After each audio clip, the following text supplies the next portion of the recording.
Welcome to the Best of Beaver County, presented by St. Barnabas, a weekly segment dedicated to putting the focus on the amazing things and the amazing people behind them in Beaver County. The Best of Beaver County is sponsored by and content is provided by St. Barnabas.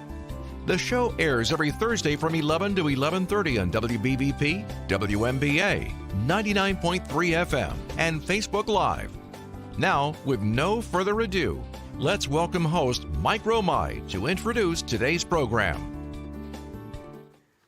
Good morning and welcome to the Best of Beaver County on the St. Barnabas Radio Network. I'm Mike Romigh, and St. Barnabas is a trusted name in healthcare. The St. Barnabas Health System has become a visionary leader in providing compassionate, quality care. Founded in 1900 as a charitable nursing home, St. Barnabas now spans across 3 counties, and our home-like accented campuses are found in Allegheny, Butler, and Beaver counties. Included in the services to our patients, residents, and retirement communities, you'll find luxurious retirement living, personalized living assistance, and hands-on skilled care.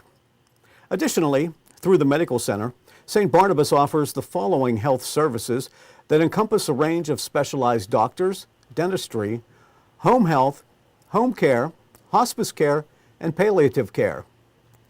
And building upon its heritage, St. Barnabas continues to reach those in need and lives out its mission through individual and institutional services that promote the health, education, and social needs of others. Men and women are invited to join us in the work of continuing Christian caring, healing, and teaching as we bear witness to our founder's reminder, God is able. In offering solutions and opportunities to enhance the daily lives of our residents, patients, and communities, St. Barnabas is excited to bring you the topics of interest and enlighten and entertain and educate you. And today's show is a shining example of all that can be accomplished when the elements of teamwork come together for shared and common goals. As you may be aware, we are in a 10-county region that continues to experience growth in many sectors like healthcare, education, energy, shale gas, information technology, and transportation. There are many people working to enhance the work-life stay balance, helping the residents of the greater Pittsburgh area recognize the benefits and what the communities in this region have to offer. And one of those people is here today.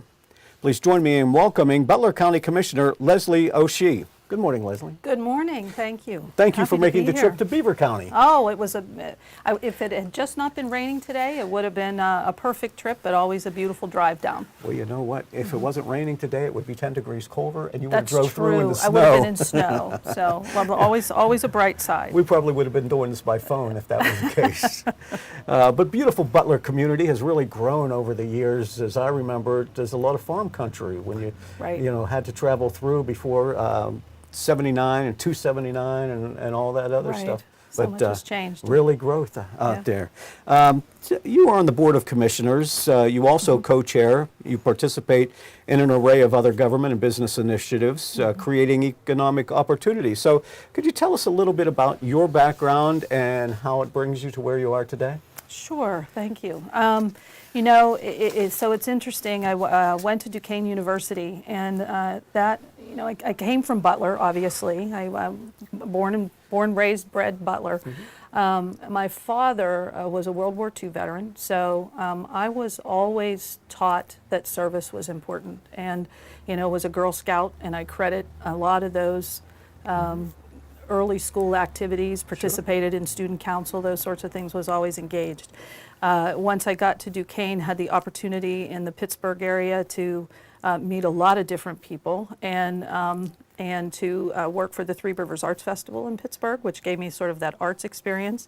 Then transferred to our Butler County Chamber of Commerce, so working with business and tourism, because at that time we also had the tourism piece, and then transitioned on to actually St. Barnabas, interestingly enough. And I would credit, I think, a lot of my the knowledge that I have gained, over time to all those organizations, and then finally was a director of United Way. So always engaged in community, always engaged in bringing business and economic drivers together with nonprofits and other institutions. So as a Girl Scout, did you sell more Girl Scout cookies than anybody else in there? I don't know that I was quite that competitive on the cookie side. I probably ate more cookies obviously. No. Anyway. Did you, at the time when you were young, you mentioned your father as a veteran, leadership then was kind of a part of your background. Did you realize that about yourself when you were in the Girl Scouts and in school? I think that was I can point to some eye-opening experiences, and I think in the scouting realm. But I will tell you that I've been very blessed to have been sort of coached by so many different people from scouts and scout leaders and trainers and my parents and my family, and but then every institution that I worked for, I learned so much from the people who I met and the board of directors that I would work for along the way. But most importantly, I can't tell you that I had a plan to be where I am today. But God, I have trusted Him to guide me in those steps, and I think He's put these opportunities in front of me, and you have to know when that time is to take it. And it's interesting that as a Butler County Commissioner and former Chamber of Commerce President, Executive, we also in Beaver County have that sort of connection with Jack Manning. With Jack Manning. Yeah. Has that become a natural step? Because it seems like when you're dealing with the business world and the business world and politics, they don't always jive, aren't always on the same wavelength. But. Well, I think when you're engaged in building community, no matter what it is, or how it is, I think this is maybe a natural step for those who are looking at, at how to build community, whether it's around services to people or business. I mean, when you have the opportunity to see it from this level and see how it all ties together and how our quality of life depends on all those things to be firing on all cylinders, and in addition to the faith as we see here, I think that is somewhat of a natural progression, but I don't know that everybody comes about it in that way. I think there are people who come at this from truly a political aspiration in some ways, but that's not how I got here. Yeah. Okay. Talk about the Southwest Pennsylvania Conference, if you will, and the participants and what exactly that does. So the Southwest PA Commission is really the municipal planning organization for the Southwest Pennsylvania region, and that came out of a history of a planning act, that's in federal law that was founded back in 1962. So the planning organization encompasses 10 counties in our Southwest PA region. It brings together the municipal leaders, the county leaders, your transit organizations. There are multiple transit organizations, along with your economic development planners, and in order to make the best use of federal monies, so federal and state monies for transportation and to some degree for economic development flow through the Southwest PA Commission. So we are responsible really as a commission for expending somewhere in the neighborhood of $5 billion a year in transportation. So you're talking everything from roads and bridges and multimodal improvements to on the economic development side. We're also part of the we also manage the Appalachian region funds that come into this region for the redevelopment economically of that region. That seems like it would be a pretty competitive enterprise because you're all jockeying for the same pot of money. It could be, but I think the role here and what we see today is, and almost a new light, is that when the pots of money began to decrease, the collaboration becomes even more critically important.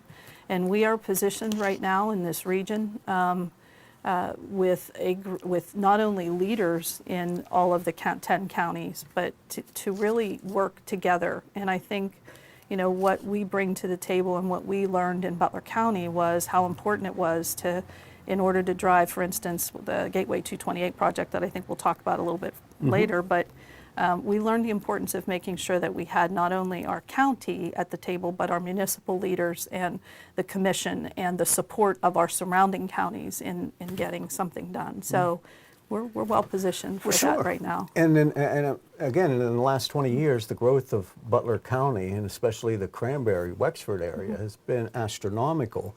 Even to at this point, you may have outgrown some of what was built 20 years ago, infrastructure-wise, roads, bridges, water supply, sewage, because you've experienced so much growth. And I think that we're very fortunate in that way. And as we look at ourselves as a broader region, again, what we recognize is we need all of our counties to be successful for our region to rise. And people are, look, I drive 68. And 68 comes down here into Beaver County, and you drive those roadways and you recognize pretty quickly the number of people who are crossing county lines they live in one county, work in another county. So we all have to be successful. And right now, our employers are looking for workforce. And so the most important thing is that we're able to build a system here that creates opportunity and connects people to opportunity, which is the Commission's, primary goal on our long-range plan, is making sure that we can get people connected to opportunity, and we can make sure our employers are strong because there are families and employees here. Yeah, I remember driving detours trying to get through Zelienople to Cranberry, and because of the airport expansion out there. And as we were doing that, we kept thinking, well, maybe this is going to be another hub like Latrobe, and we'll be able to get flights out of Zelienople. Right, out of Zilly. But what was the investment for, and why was the runways were expanded, right? Yeah. So I think what you're seeing with regional airports and discussing regional airports is that more and more people have become interested in not only getting themselves from one place to another via air, because it's obviously quick, but I think business has looked at that. And I think what we're all the way around, we're seeing an interesting contraction of, it's not going to be so much anymore about big planes and big buses. I think we're seeing little planes, little commuter, micro transit, all these things that have become important. And so our regional airports, in addition to the international airport, are critically important. Well, it's exciting times. Who are some of the other people, their business partners in the conference? So the commission itself, the Southwest PA Commission, has mostly what you have is your commissioners and appointees. Each county appoints in addition to their commissioners, appoints additional participants on the commission board. And so we have Dick Hadley, and for Butler County in particular, we have a municipal elected official along with Mark Gordon, who's our Chief of Economic Development. So every county appoints, additional folks. We have a partnership with the Allegheny Conference, so the Southwest PA Commission partners, I think, with the Allegheny Conference, and certainly we have our representatives of our economic development membership organizations that tie to the business community. So I can't really say that you have business leaders on the commission board per se, but the connections are certainly there. We are talking with Leslie Osche. She is Commissioner at Butler County. She's also not only the chair of the Butler County Board of Commissioners, she chairs and participates in a number of government and business initiatives creating economic opportunity, and we'll continue to talk about that. When she attends a lot of meetings. Right? That's right. You're on all these boards.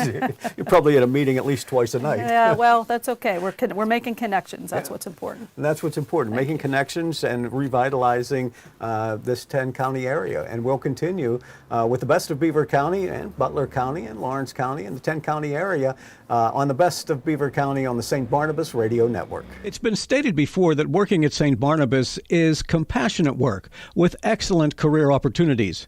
In addition, we've heard when you enjoy what you're doing, it's not work.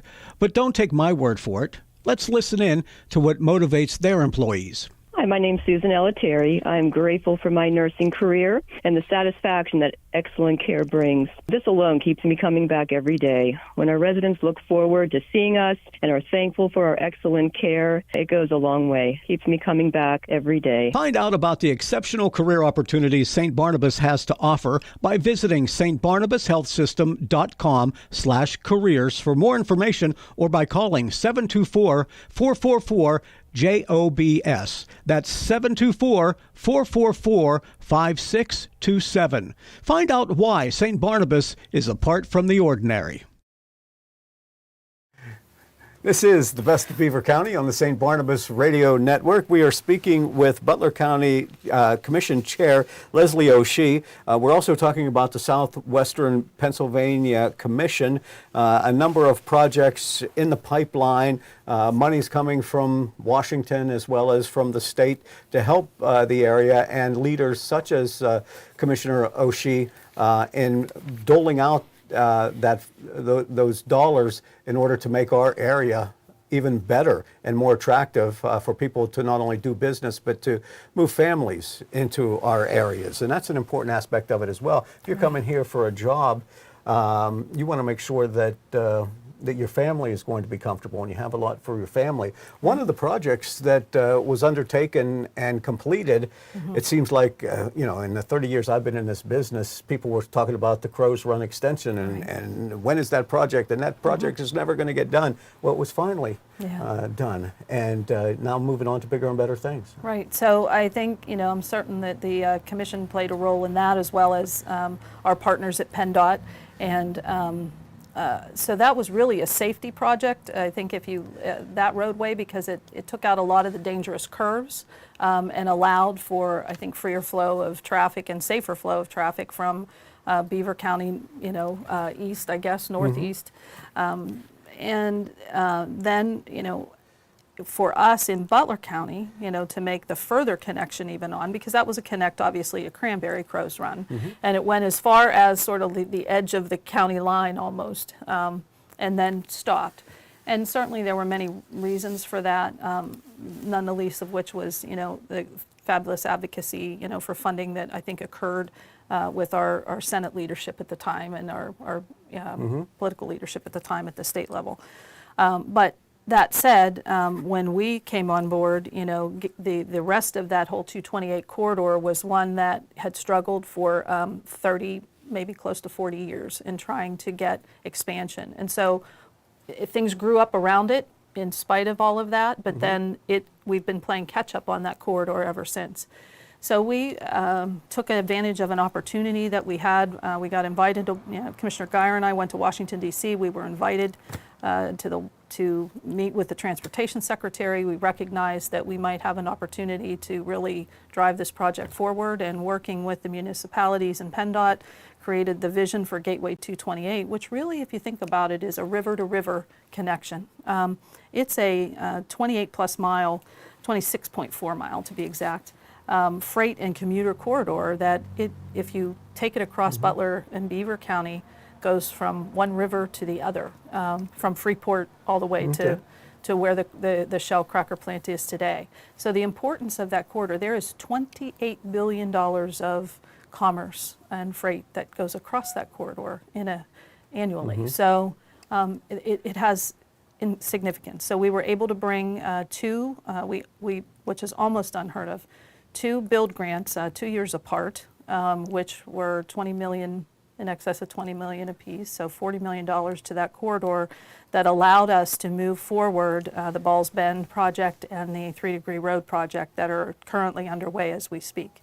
There is a section of roadway left that still has to be addressed and widened, and that's from Mars, where the railroad bridge is, west to Cranberry. So there's still a section to do, and that is obviously our priority is to finish that roadway.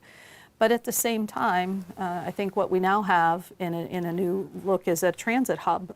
We're looking now, exploring a transit hub in Cranberry that would allow for transit agencies in Beaver, Lawrence, Butler, Pittsburgh, to also make those connections. That's a logical place to connect. You have 79, the Turnpike, and I think this 228 connection.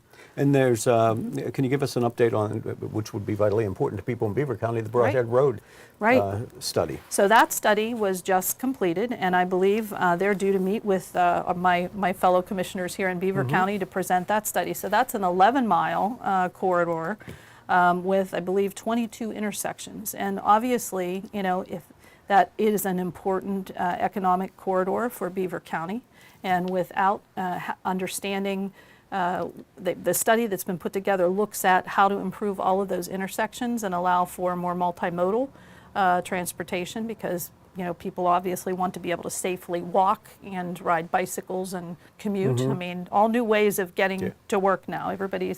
Those are all important. So it's safety, it's allowing for expansion and growth, and so it addresses those issues. And I think what this will provide for the county and the county commissioners is we can then prioritize, how to apply for additional funding to make all of those projects happen. Because, you're never going to get it all at one time. But understanding this corridor planning study, they can begin to work on the various pots of funding that are out there and available. And we as a commission can support Beaver County in its efforts to move forward on those projects so that you have a solid 11-mile corridor in Beaver County. And is it happening all around us in this 10-county area that we're talking about, where new neighborhoods are springing up everywhere? Right. New housing developments. We're talking about Broadhead Road, and there are housing developments out in Cranberry.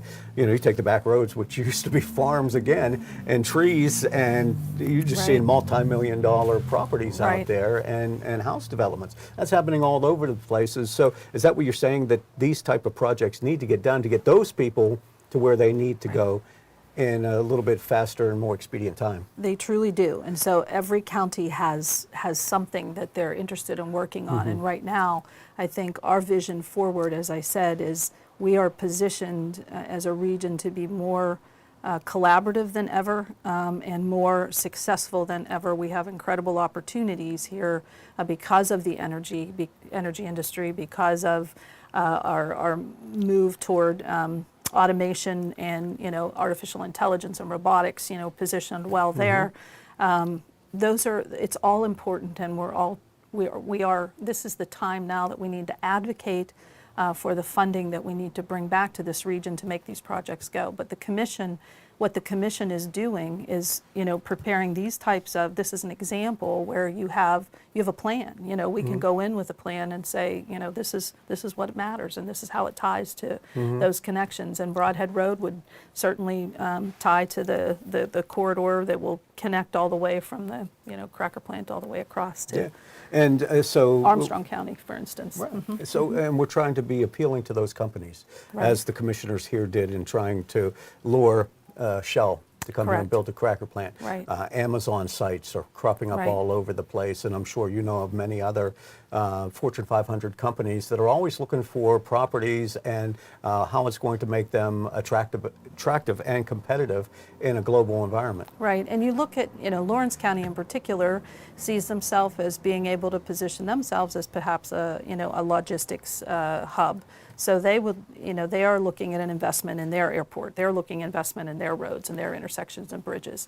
And of course, speaking of bridges, that's another obviously critical piece right now that, we have made significant strides over the last 10 years in improving our bridges in this area. We have 6,000 plus bridges in our region. And, we have made significant strides there, but there's still, a long way to go in terms of, Yeah, you talk about Fern that, Hollow. and the only thing that is on people's minds is that bridge that collapsed, in Pittsburgh, and why are our bridges in such deplorable condition? And it's unfortunate that something like that has to occur before somebody actually pays attention, but we, again, part of the commission's role here is we'll be, headed out. We keep meeting with our legislative leaders to talk about the importance of the investment here in this region in transportation. And oftentimes, we think that a lot of our share ends up going central or east, and we're trying to be a little bit more squeaky wheel to make sure that this comes back, because this is a